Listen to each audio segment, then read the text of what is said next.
What if a city's most violent chapter wasn't written by an organized crime syndicate, not by a notorious gang leader, not by someone already known to police, but by a teenager who blended in so completely that no one noticed him at all, until years later, when investigators began to realize something terrifying? What if the violence everyone assumed was random wasn't random at all? In 2020, Chicago was already on edge. The city, like the rest of the world, was locked inside a year defined by fear. A global pandemic, empty streets, closed schools, uncertainty everywhere.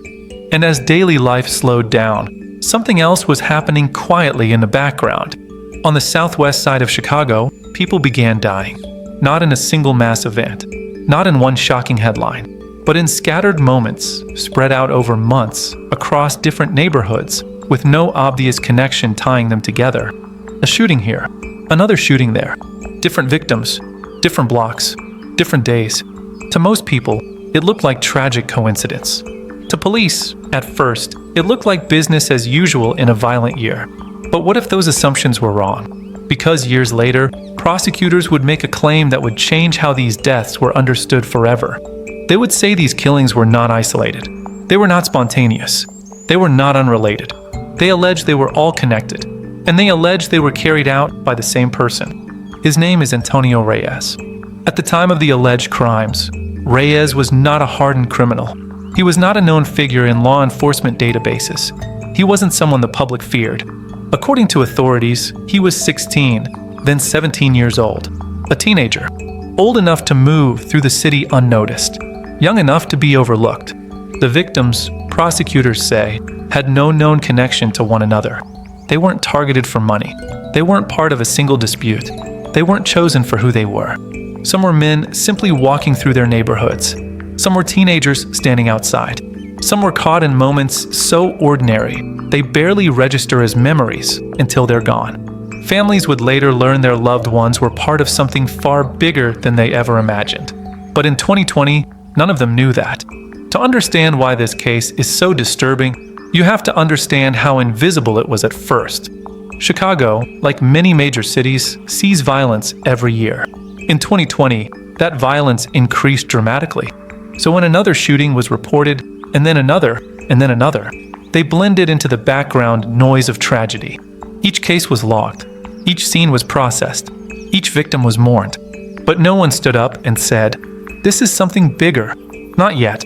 The shootings happened across the southwest side, areas like Gage Park, Brighton Park, and West Lawn, working-class neighborhoods, family neighborhoods, places where people expect routine, not terror. And yet, over the span of months, prosecutors would later say 6 people lost their lives. Several others survived, some of them children, becoming witnesses to violence they would carry with them forever. Still, the cases remained separate. Different detectives, different files, different nights.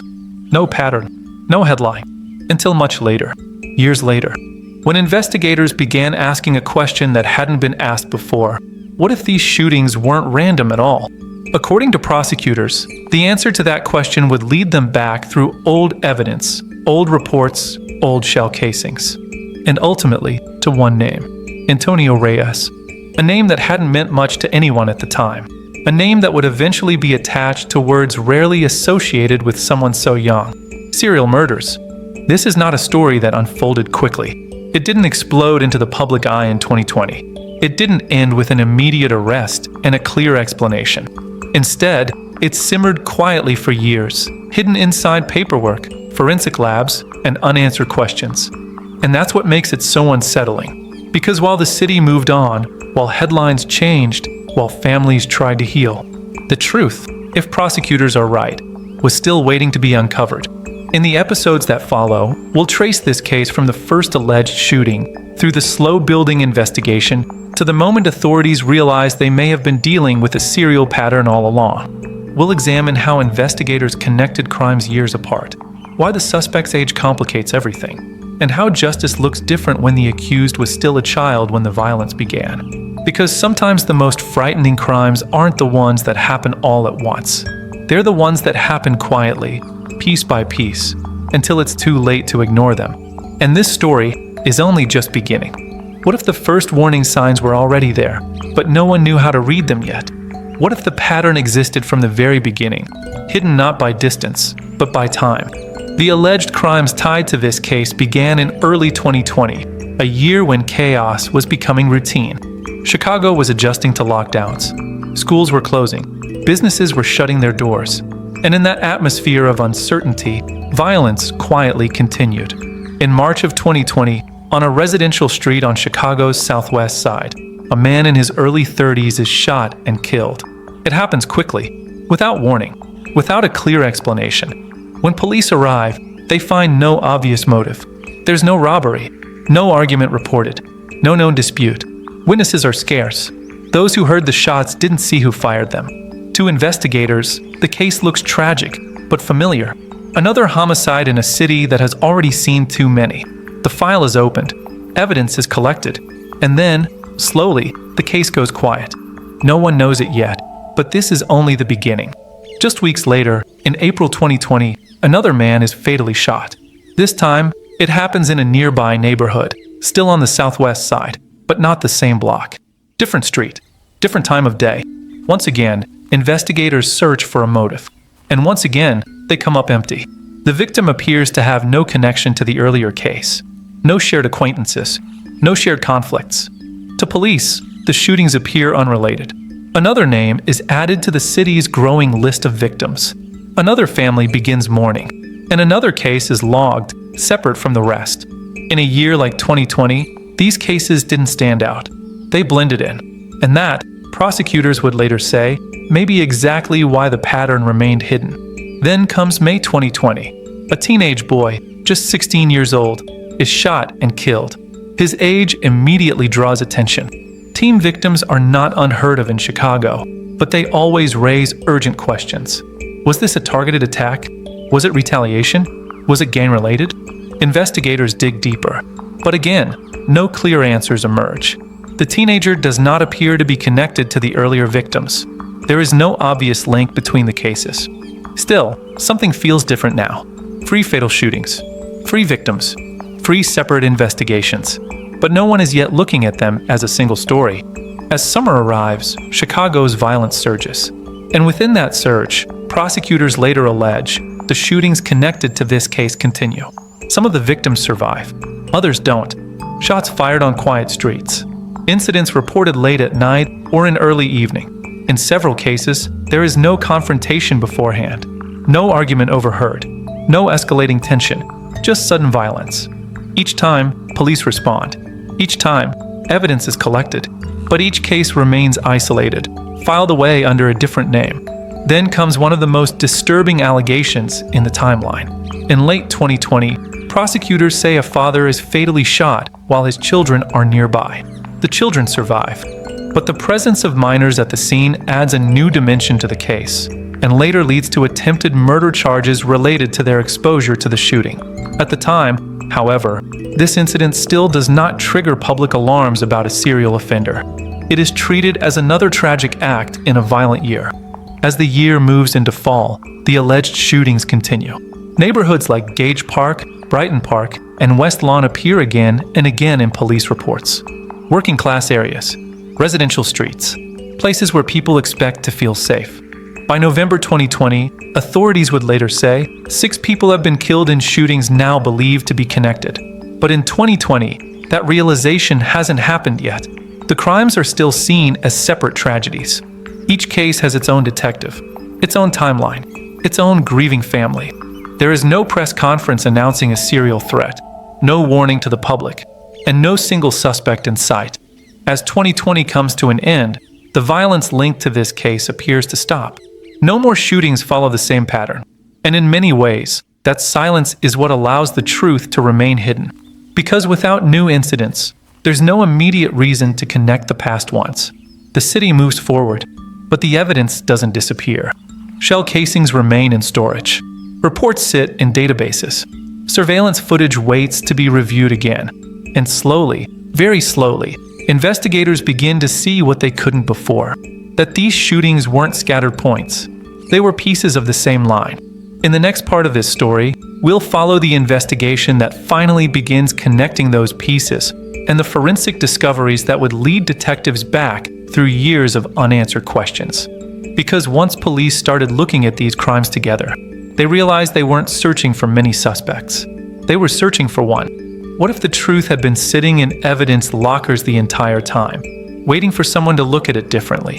What if the answer wasn't hidden in one crime scene, but spread across many? For most of 2020, the shootings on Chicago's southwest side were treated as separate tragedies. Different victims, different streets, different nights. But behind the scenes, investigators were quietly beginning to notice something that didn't sit right. Something subtle, something technical, something only a forensic lab could reveal. The ballistics connection. In firearm-related homicides, every bullet tells a story. When a gun is fired, microscopic markings are left behind, on shell casings, on bullets, on fragments recovered from scenes. Those markings are as unique as a fingerprint. And when ballistics analysts began comparing evidence from multiple shootings in 2020, they allegedly found something chilling: a match. According to prosecutors, shell casings from different crime scenes, some weeks apart, some months apart, were linked to the same weapon, a .40 caliber handgun. Suddenly, what looked like random violence began to look coordinated. This discovery changes everything, because now detectives aren't just investigating homicides.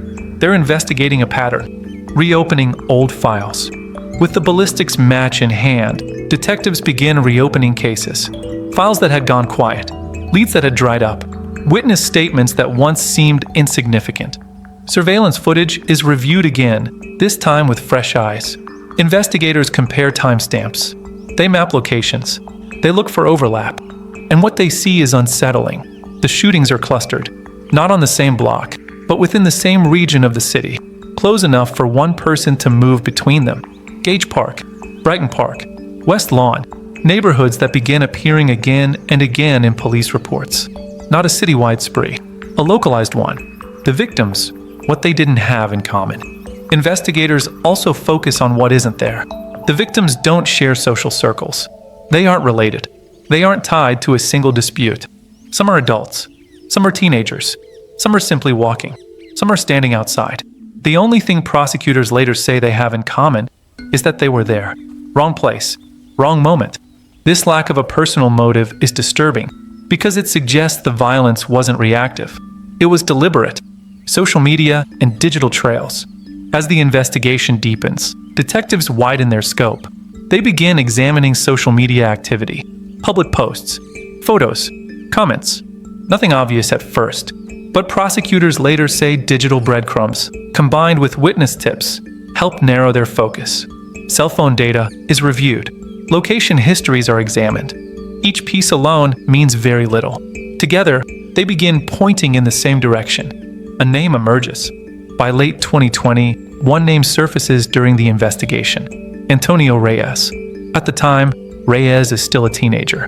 He isn't publicly linked to all the shootings yet, but investigators believe they have enough to act on one case. In late 2020, Reyes is arrested in connection with one of the murders. For the public, it appears to be a single case, a tragic event, an arrest made. But for detectives, this is only the beginning, the long game.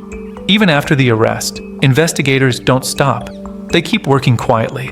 They continue comparing ballistics. They continue building timelines. They continue revisiting witness statements. And they do something crucial.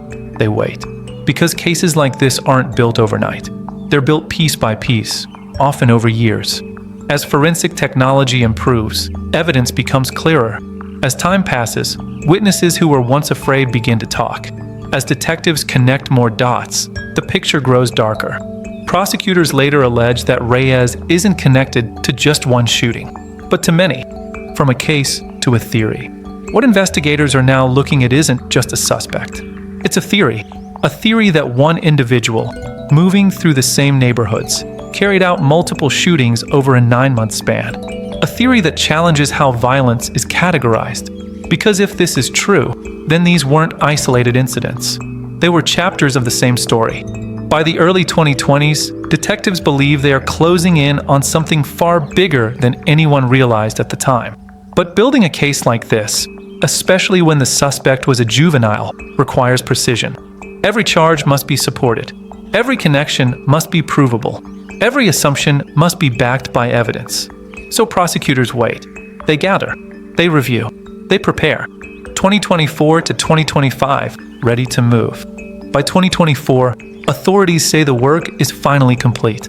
Years of investigation, years of forensic analysis, years of quiet reconstruction. Prosecutors are now ready to present what they believe is the full scope of the case. Not one homicide, not two, but a series of killings that, taken together, form something far more disturbing. In the next part of this story, we'll examine the man at the center of it all, who Antonio Reyes is, what investigators believe drove him, and how someone so young could allegedly move unnoticed through a city in crisis. Because once the investigation pointed to a single suspect, the questions only became harder to answer. What if the most disturbing part of this case isn't what happened, but who authorities say did it? And what if the hardest question investigators face is not how the killings happened, but why they happened at all? When the name Antonio Reyes first surfaced publicly, it didn't come with a reputation. He wasn't known as a gang leader. He wasn't described as a criminal mastermind.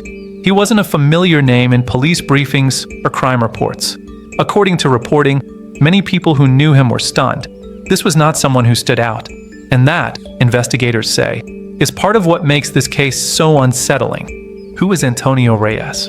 At the time of the alleged crimes, Antonio Reyes was 16, then 17 years old, a minor, still legally a child. He moved through Chicago's southwest side not as someone watched, but as someone overlooked. Prosecutors have not publicly painted Reyes as someone driven by ideology, money, or revenge. There is no manifesto, no public statements claiming responsibility, no known threats made to the victims beforehand. Instead, authorities describe a far more chilling possibility, that the violence may have had no external reason at all. Acting alone. One of the most important claims made by prosecutors is this. They allege Antonio Reyes acted alone. No accomplices, no coordinated group, no network directing his actions. This matters, because lone offenders are harder to detect. There are no intercepted communications, no co-conspirators to flip, no chatter pointing investigators in the right direction. Just one individual, moving quietly, choosing moments, then disappearing back into the city. And according to investigators, Reyes didn't target specific people. He allegedly targeted opportunity. The victims, random by design. Prosecutors say the victims had no known relationship to Reyes. They were not selected because of who they were. They weren't targeted for what they owned. They weren't part of a personal dispute. Instead, investigators describe a pattern where victims were chosen simply because they were there. Men walking through their neighborhoods, teenagers outside, a father present with his children nearby. No warning, no confrontation, just sudden violence. This randomness is deeply disturbing to investigators because it suggests the killings were not reactions. They were choices. The question of motive. And this is where the case becomes especially difficult. Because motive, one of the most powerful tools in criminal investigations, is largely missing. There is no confirmed ideological motive, no evidence of financial gain, no personal vendettas tying the victims together. So why? Why continue? Why escalate? Why risk exposure again and again? Some experts who study violent crime point to a possibility, though prosecutors themselves are careful not to speculate, that in cases involving opportunistic violence, the act itself can become the motive, a sense of control, a sense of power, an emotional release. But again, this is interpretation, not allegation. What prosecutors do allege is more concrete. Escalation, not remorse. According to authorities, Reyes allegedly continued shooting even after earlier killings. This matters, because in many crimes, a first act is followed by panic, withdrawal, or attempts to stop. But here, prosecutors say the violence didn't stop. It continued, over months, across neighborhoods, with increasing confidence. This alleged escalation is one of the factors that later led authorities to view the case through the lens of serial behavior. Serial patterns don't always look like repetition. Sometimes, they look like silence between moments. Time to think, time to plan, time to move on. Age and accountability. Another element complicates everything: Antonio Reyes' age. He was not legally an adult during the alleged killings. That reality forces the justice system into uncomfortable territory. How do you evaluate intent when the suspect is still developing mentally? How do you balance rehabilitation against accountability? And how do you explain extreme violence when it comes from someone so young? These questions follow the case everywhere. Why he wasn't caught sooner. Investigators believe Reyes was able to remain undetected for months because of several factors. The shootings were spread out over time. The victims appeared unrelated. The city was overwhelmed by violence in 2020, and Reyes himself, prosecutors say, did not stand out. He wasn't broadcasting his actions. He wasn't drawing attention. He blended in. That's what makes this case so chilling. If prosecutors are right, then nothing about the suspect fit the stereotype people expect. And that means the danger wasn't loud. It was quiet. Unanswered questions. Even today, some of the most important questions remain unanswered. What was happening internally during those months? What triggered the first alleged shooting? Why did the violence stop? And perhaps most haunting of all, would this pattern have continued if investigators hadn't intervened? In the next part of this story, we'll see how the justice system responded once prosecutors believed they finally understood the full scope of what they were dealing with. The arrest, the charges, and the courtroom moments that would bring years of silence into the public eye. Because once Antonio Reyes became more than a name in an investigation, the case entered its most consequential phase yet. What happens when investigators believe they've uncovered the truth, but proving it will take years? And what happens when the person they accuse was still a teenager when the violence began? For much of the public, the Antonio Reyes case seemed to appear suddenly. A headline, a name, a staggering number of charges. But behind that moment was a legal process unfolding slowly and deliberately over several years. Antonio Reyes was first arrested in late 2020. At that time, the charges were limited. One homicide, one case file, one victim. To the outside world, it looked like a familiar story, a tragic killing followed by an arrest. But inside police departments and prosecutors' offices, that arrest carried far more weight. Because investigators already believed this case might be part of something larger. Still, prosecutors didn't rush. They knew what was at stake.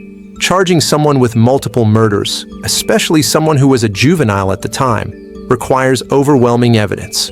Every detail would be scrutinized, every connection challenged, every assumption tested. So instead of announcing a sweeping case, authorities waited. From 2021 through 2023, the case remained mostly out of the spotlight. Reyes stayed in custody. Detectives continued their work. Ballistics were rechecked. Witness statements were revisited. Digital evidence was analyzed again and again. This wasn't delay. This was preparation. Because prosecutors weren't just building a case. They were building multiple cases, each one tied to a different life lost. By the time authorities were ready to move forward, they believed they could do something few cases ever attempt. Lay out an alleged serial pattern, crime by crime, stretching back years. In 2024 and into 2025, prosecutors finally acted.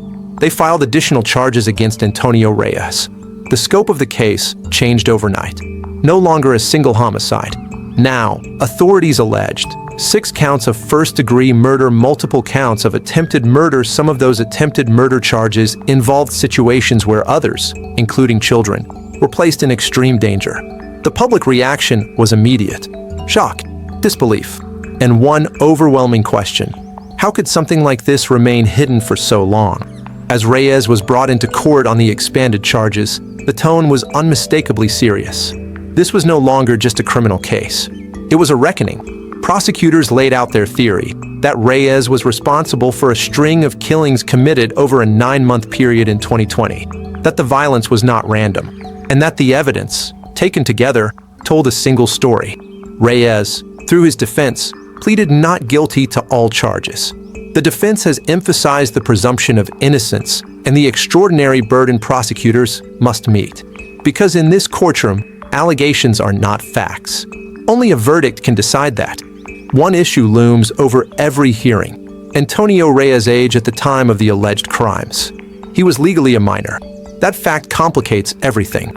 In the American justice system, juvenile cases are typically focused on rehabilitation rather than punishment. But the severity of the allegations here challenges that framework. How do you sentence someone accused of multiple murders when they were still developing emotionally and mentally? And if convicted, what does justice even look like? These questions have no easy answers, and the court must navigate them carefully. Prosecutors have argued that Reyes should remain held without bail. They claim the alleged pattern of violence demonstrates an ongoing risk. The court agreed. As of now, Reyes remains in custody as proceedings continue. For the families of the victims, this stage of the process is both painful and necessary. Painful because it reopens wounds that never fully healed. Necessary because it brings long-awaited answers closer to the surface.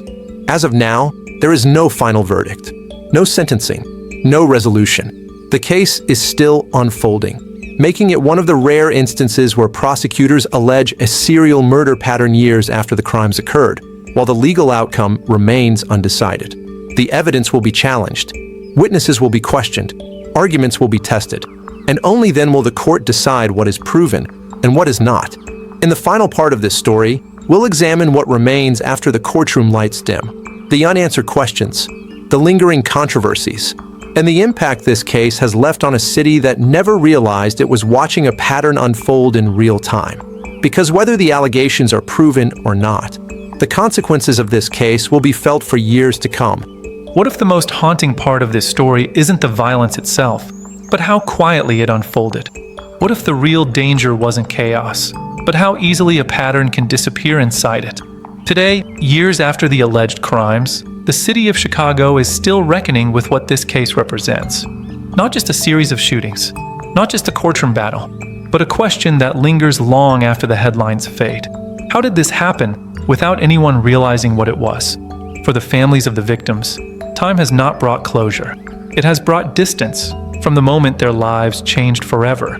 Each family lost someone different. A son, a brother, a father, a teenager with a future that never arrived. They didn't know each other. They didn't share a story. But now, they are bound together by one case, and by questions that may never fully be answered. Why these victims? Why on these streets? Why in that year?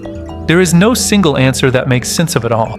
And perhaps that's what makes this case so painful. Because randomness offers no meaning, and patterns offer no comfort. 2020 was unlike any year before it. A global pandemic reshaped daily life.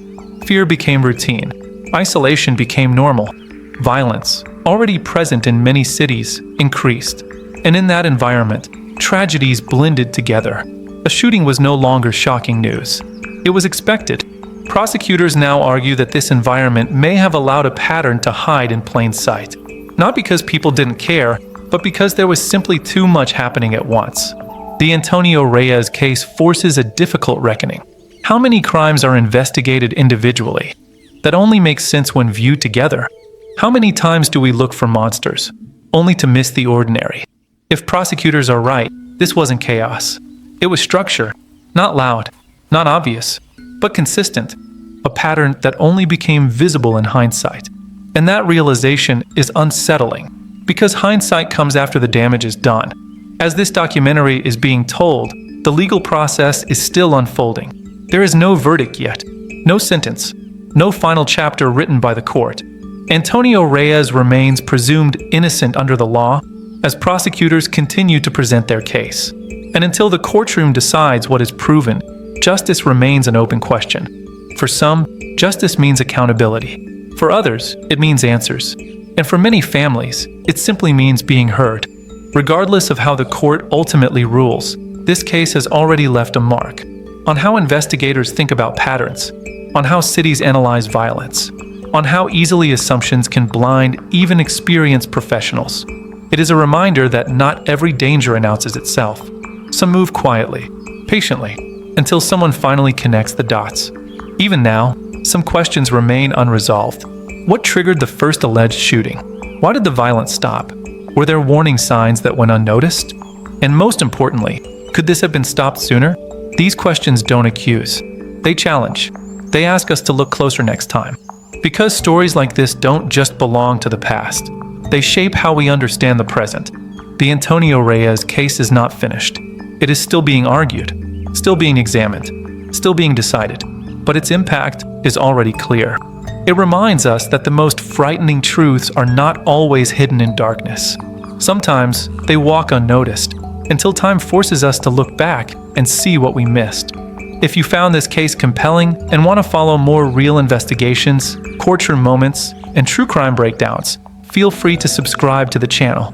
Your likes, comments, and turning on the notification bell help you stay updated whenever we release a new story.